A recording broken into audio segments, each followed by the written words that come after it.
This is a crush washer. This is a silencer. These two are not compatible. Do not do this. And that is the short answer to the question posed in the title of the video. But today we're going to jump into why that is the case and why you should not use a crush washer on any silencer that you're using, including the QD variety, which is what we're going to be using here today. That is been used lots of times. This is a new one. You can see the difference there. Major deformity.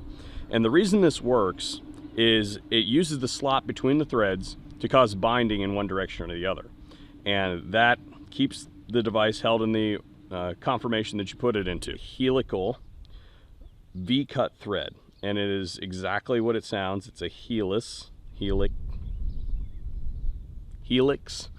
and they are V-shaped. And there's a little bit of slop between the metal of the brake and the metal of the barrel. And that little bit is unevenly distributed so that those faces bind to each other. When you extrapolate that little bit of error that you created by torquing that thing ever so slightly in one direction or the other, when you extrapolate it over that distance, it becomes a much bigger deal. And that little bit of error can cause things like baffle strikes, and those are obviously bad, especially because this is like $1,000. So we don't want to do that. So today I wanted to go over to the vise and show you guys the process that I use for attaching a silencer. This is for all cans, but specifically today we're going to be using the Rugged Surge, and I also have a Rugged flash hider here. And what we're going to be doing is putting it in like this so that that bottom tang is down, and that'll allow us to not blow a whole bunch of dirt all over the place if we're laying it down shooting with the gun unsuppressed. We're also going to be using this shim kit here.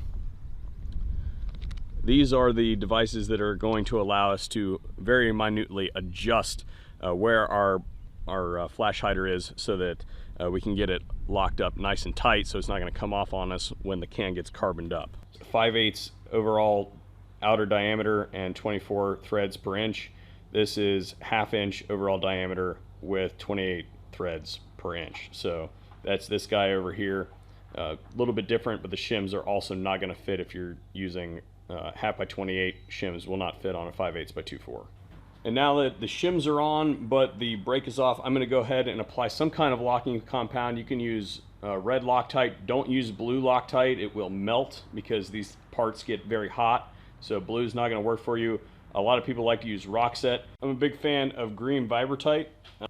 Vibratite will harden up over the course of the next couple of minutes, and then it'll be on there for all intents and purposes forever. I would say that better safe than sorry. Do it this way. This is the way I've always done it, and I've never had an issue in the thousands upon thousands of rounds I've put through cans that I've mounted myself. So I would say just do it that way and you'd probably be all right.